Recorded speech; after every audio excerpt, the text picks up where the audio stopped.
अय्यर नाम का एक आदमी गांव में रहता था। अय्यर बस सारा दिन सोता रहता और जुआ खेलता था। अय्यर का एक सेठ होता है जिसका नाम जेठालाल होता है।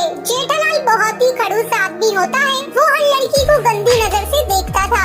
एक दिन अय्यर एक गरीब लड़की से शादी कर लेता है। उसका नाम बबीता होता है। बबीता के पापा बीमार थे, इस वजह से वो अय्यर से शादी कर लेती है। अब अय्यर बबीता पे खूब अत्याचार करता था। एक दिन बबीता अय्यर से कहती है, मुझे घर के खर्चे के लिए कुछ पैसे दो। शादी तो कर ली, उसका खर्चा भी तो उठाओ। अय्यर कहता है, जा अपने बाप से लेकर आ। एक तो तेरा बोझ उठा रहा हूँ, ऊपर से तुझे पैसे और चाहिए। वो बबीता को 2 थप्पड़ मारता है। तभी बबीता कहती है, बोल तो ऐसे रहे हो जैसे तुमने मेरे साथ बहुत कुछ कर दिया हो। जब से शादी हुई है एक भी कपड़ा न पैसे कुछ नहीं दिया है। ऊपर से जो मेरे शादी के पैसे रखे थे वो भी तुम्हारे शराब के खर्चे में चले गए। अगले दिन अय्यर के घर जेठालाल आता है। वो बबीता को देखकर अय्यर से कहता है, तुझे पैसों की जरूरत होगी, तू अपनी बीवी को मेरे घर काम करने के लिए भेज दे, उससे तुझे पैसे भी मिल जाएंगे और मेरा काम भी हो जाएगा। अय्यर पैसों के लालच में बबीता को जेठालाल के घर काम करने के लिए भेज देता है।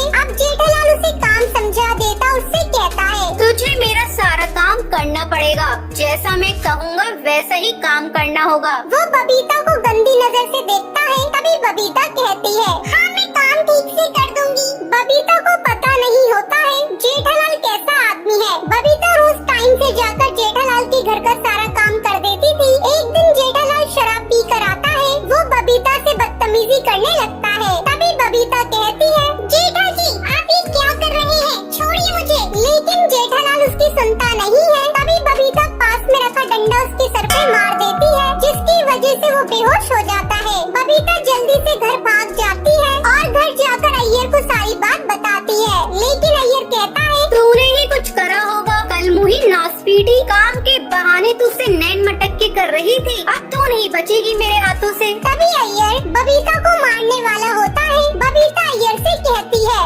बस अय्यर